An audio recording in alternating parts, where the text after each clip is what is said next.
Gitubag ni City Mayor Jose E. Relampagos ang mikalat nga cut o edited videos sa social media kabahin sa pagpanaway kuno niini sa mga squatter.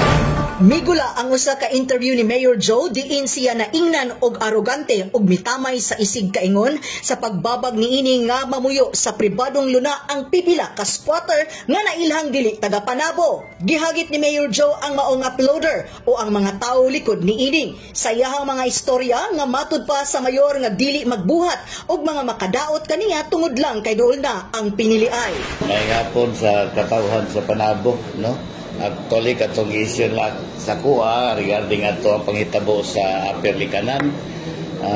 Ako lang katong nag-edit sa ako ang mga interview ni Dennis Lasso, pwede sila mo-interview to. Dili na pwede ang squatter sa Panabo, dili pwede itulirit na to.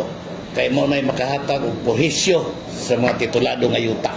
Ayaw ikat ako interview kay ako ang katuyuan ang atong siyudad sa Panabo nga magmalinaon. Atong iplastar ang katawhan sa insakto nga lugar. Dili ta ato nga og unsay mga dinautan nga trabaho ato itulirit because of politics dili na pwede sa kuha. Mao na nga ay nag-apil-apili niyo ng Upper Likanan kasi samok na kay na inyong pagyusakyan. Dili na to mahapsa ang Panabo inaana kay kamoy nang tolerate sa squatter to nga musulod. Ako ang gusto nga limpyo ang Panabo. Mao na nga kantanan pagdaot ninyo kay balo nang Ginoo na nga kisay maayo na to, kisay karong na to, mudala sa Panabo.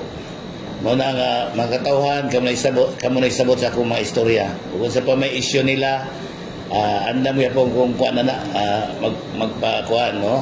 Andam kong dawaton. Nahisgot usab sa mayor nga wala siya nahadlok sa tanang mga akusasyon kaniya og siya andam nga moatubang sa unsa pa mang posibleng himuon kaniya sa mga taong buot siyang dauton tungod lamang sa politika. Alang sa full video sa nahimong pakighinabi ni Mayor Joe sa usa ka reporter, mamahimong i-click ang link nga nakalakip sa caption nining balita. Kauban sa kamera si Michelle Hindeles ug Anton Castilla. Si Dali Ama gagikan sa City Information Office Broadcast Services alang sa Frontline News Panabo.